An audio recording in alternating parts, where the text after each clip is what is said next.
आज हम चौथे क्वांटम नंबर्स के बारे में स्टडी करेंगे। इससे पहले हम 3 quantum numbers namely principal quantum number, azimuthal quantum number and magnetic quantum number, इन तीनों के बारे में पढ़ चुके हैं। आज हम 4th और लास्ट क्वांटम नंबर जो है उसकी बारे में जो है स्टडी करेंगे। तो हमारा 4th और लास्ट क्वांटम नंबर जो है वो स्पिन क्वांटम नंबर। अब देखिए स्टूडेंट्स, यहाँ पे एक चीज़ समझनी बड़ी ज़रूरी है कि स्पिन का जो कंसेप्ट है वो आया कहाँ से है।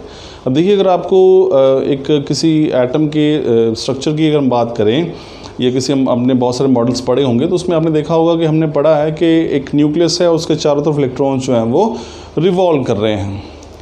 अब ये जो मूवमेंट है इलेक्ट्रॉन की न्यूक्लियस के चारों ओर, वो 2 प्रकार की होती है। One is called the revolution, जिसमें वो परिक्रमा करता है, and the second is called the rotation, यानी कि अपने अक्ष पर ही घूमना, जिसको हम घूर्णन कहते हैं। तो यहाँ पे ध्यान रखिए ना कि इलेक्ट्रॉन क्या कर रहा है। अगर मैं बात करूँ यहाँ पे, आप इसे देख सकते हैं, यहाँ पे देखने का प्रयास कीजिए कि सपोज़ करो हमारे पास एक ये न्यूक्लियस है, तो इलेक्ट्रॉन जो है वो ना सिर्फ इसके चारों ओर चक्कर लगा रहा है बल्कि वो अपने अक्ष पर भी घूम रहा है। यानी कि वो जिस प्रकार से ग्रह जो है पृथ्वी अपने अक्ष पर भी घूमती है और फिर सूर्य के चारों ओर भी चक्कर लगाती है, ठीक उसी प्रकार से इलेक्ट्रॉन है वो अपने अक्ष पर भी घूम रहा है। जैसे कि यहाँ पे देख रहे हैं, ये न्यूक्लियस के चारों ओर भी घूम रहा है और अपने अक्ष पर भी घूम रहा है। तो इसका जो चारों तरफ घूमना है, परिक्रमा करनी है, उसको हम परिक्रमा कहते हैं या रिवोल्यूशन कहते हैं। और जब अपने अक्ष पर वो घूमता है तो उसको हम रोटेशन कहते हैं हमारे पास, ठीक है। तो वो जो है स्पिन, जो रोटेशन है वो 2 प्रकार की हो सकती है। अब देखिए, जैसे आप समझ सकते हैं रोटेशन 2 प्रकार की है, तो कोई चीज़ इस प्रकार से घूम रही है या फिर चीज़ जो है वो इस प्रकार से घूम रही है। तो देखिए, यानी कि स्पिन जो होती है वो 2 प्रकार की हो सकती है, क्लॉकवाइज एंड एंटी क्लॉकवाइज। अब देखिए यहाँ पे आप देख सकते हैं, सपोज करो ये एक इलेक्ट्रॉन है, ये पूरा का पूरा, और ये इस दिशा में घूम रहा है, ऐसे करके घूम रहा है। अब ये दिशा कैसी होगी, ये घड़ी की सुई की उल्टी दिशा होगी, क्योंकि सुई आप देखिए वो सुई हमेशा इस प्रकार से चलती है ऐसे करके, लेकिन यहाँ पे इलेक्ट्रॉन की दिशा कैसी आ रही है, उल्टी। तो अगर वो सुई के उल्टी तरफ चलती है तो हम उसको बोलते हैं उस रोटेशन को एंटी क्लॉकवाइज। एंटी मतलब विपरीत और क्लॉकवाइज मतलब घड़ी की सुई के विपरीत दिशा में। तो एंटी क्लॉकवाइज मतलब उल्टा, आप इमेजिन कर सकते हैं। आप ये है क्लॉकवाइज रोटेशन, देख सकते हैं आप, ये इस तरह से घूम रहा है। यहाँ पे ये इलेक्ट्रॉन है, ये अक्ष मैंने यहाँ पे दिखा रखा है, एक्सिस, इसके ऊपर जो है ये रोटेट कर रहा है। तो ये जो रोटेशन है ये घड़ी की सुई की दिशा में इस प्रकार से, और ये उल्टा है। तो ये जो घड़ी की दिशा में होती है उसको हम क्लॉकवाइज रोटेशन कहते हैं, और जो घड़ी की दिशा के विपरीत है उसे हम एंटी क्लॉकवाइज रोटेशन कहते हैं।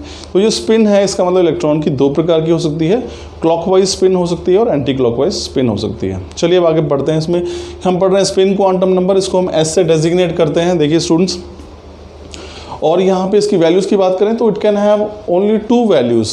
देखिए वहाँ पे हमारे पास, इससे पहले हमने m की बात करी, उससे पहले l की बात करी, हमने फिर n की बात करी थी। उनकी वैल्यूज़ बहुत सारी हो सकती हैं, लेकिन स्पिन क्वांटम नंबर्स की सिर्फ और सिर्फ 2 ही वैल्यूज़ होती हैं। कौन कौन सी है? One is +½ and second is -½ अब आप यहाँ पे देखिए कि ये जो स्पिन क्वांटम नंबर है ये इस मामले में भी यूनिक है। यूनिक इस तरीके से कि एक तो ये जो वैल्यूज़ हैं वो फ्रैक्शनल वैल्यूज़ हैं। इससे पहले जो हमने पढ़े वो सारे इंटीजर्स थे, n की वैल्यू भी इंटीजर्स थी, l की वैल्यू भी इंटीजर्स थी, m की वैल्यू भी इंटीजर्स थी, लेकिन जो स्पिन क्वांटम नंबर है ये फ्रैक्शनल वैल्यूज़ की होती है, ये थोड़ा यूनिक हो जाता है। दूसरी जो इंपॉर्टेंट चीज़ यहाँ पे है वो ये कि s की जो वैल्यू है it is independent of other values. अब आपने देखा होगा कि L की वैल्यू जो हमने पढ़ी थी, यानी कि एजिमुथल क्वांटम नंबर की वैल्यू किस पर डिपेंड कर रही थी? n के ऊपर। जो मैग्नेटिक क्वांटम नंबर उसकी वैल्यू किस पर डिपेंड कर रही थी? L के ऊपर।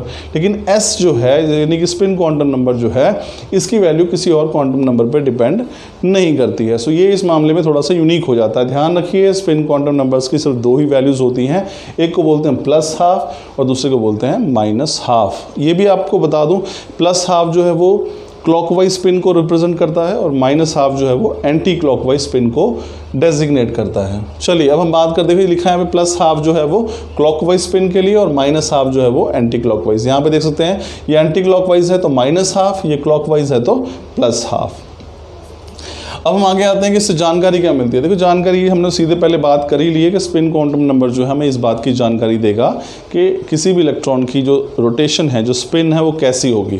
तो स्पिन मैंने आपको पहले ही बता दिया 2 प्रकार की होती है। एक को बोलते हैं क्लॉकवाइज स्पिन, जिसको हम किससे डेजिग्नेट करते हैं? प्लस हाफ से, +1/2 से, और दूसरी स्पिन कैसी हो सकती है, एंटी क्लॉकवाइज, जिसको हम डेजिग्नेट करते हैं -हाफ से। ध्यान रखिए जो क्लॉकवाइज स्पिन है उसको हम हाफ हेडेड एरो से भी दर्शाते हैं। अगर आप एरो बनाते हैं उसका सिर्फ एक सिरा ही बनाएंगे, आधा ऊपर की ओर करता हुआ, जिसका हेड जो है, सिर जो है तीर का, एरो का ऊपर की ओर होगा, वो क्लॉकवाइज स्पिन के लिए लिखा जाता है। और अगर आप उसी प्रकार से नीचे की ओर बनाते हैं तो वो बन जाता है एंटी क्लॉकवाइज स्पिन के लिए। तो यहाँ पे देखिए it gives information about spin off electron, यानी कि जो स्पिन क्वांटम नंबर है हमें जानकारी देता है कि इलेक्ट्रॉन की स्पिन जो है वो कैसी होगी। ये सिर्फ it is only quantum number whose value is independent. मैंने आपको बताया था कि एक ऐसा क्वांटम नंबर है जिसकी वैल्यू दूसरे क्वांटम नंबर्स पर डिपेंड नहीं करती है। अब इसमें देखिए अगर 2 इलेक्ट्रॉन्स होंगे, जैसे मैं अब देखिए यहाँ पे मैंने समझाने की कोशिश की है, यहीं से आप समझने का प्रयास करें। एस ऑर्बिटल एक प्रकार का है, इसमें 2 हमने ये दिखाए हैं, एक आधा तीर जो है वो ऊपर की ओर इशारा कर रहा है, दूसरा आधा जो है नीचे की ओर। तो ये बता रहा है कि इस ऑर्बिटल के अंदर 2 इलेक्ट्रॉन्स हैं और दोनों की स्पिन अपोजिट है। एक यहाँ पे क्लॉकवाइज स्पिन के साथ है, दूसरा एंटी क्लॉकवाइज स्पिन के साथ है। फिर बात करते हैं पी ऑर्बिटल की। पी ऑर्बिटल हमने पहले पढ़ा था पिछले टॉपिक में कि वो 3 प्रकार का होता है। तो 3 बॉक्स यहाँ बने हुए हैं, हर एक ऑर्बिटल के अंदर केवल 2 ही इलेक्ट्रॉन आ सकते हैं। एक की स्पिन क्लॉकवाइज है, दूसरी एंटी क्लॉकवाइज, फिर clockwise anti clockwise, clockwise anti clockwise. अब देखिए यहाँ पे स्टूडेंट्स एक बात और आपको ध्यान रखनी पड़ेगी कि जब भी कोई चीज़, कोई चार्ज पार्टिकल रोटेट करता है तो मैग्नेटिक मूवमेंट जनरेट होती है। अब सोचिए कि एक ऑर्बिटल के अंदर 2 इलेक्ट्रॉन है, एक क्लॉकवाइज घूम रहा है, वो भी एक मैग्नेटिक मूवमेंट जनरेट कर रहा है, एक एंटी क्लॉकवाइज घूम रहा है, वो भी मैग्नेटिक मूवमेंट जनरेट कर रहा है। तो दोनों की जो मैग्नेटिक मूवमेंट है, क्लॉकवाइज और एंटी क्लॉकवाइज, यानी कि +हाफ और -हाफ जो मैग्नेटिक मूवमेंट जनरेट करेंगे, वो दोनों मैग्नेटिक मूवमेंट एक दूसरे को कैंसिल कर देती हैं।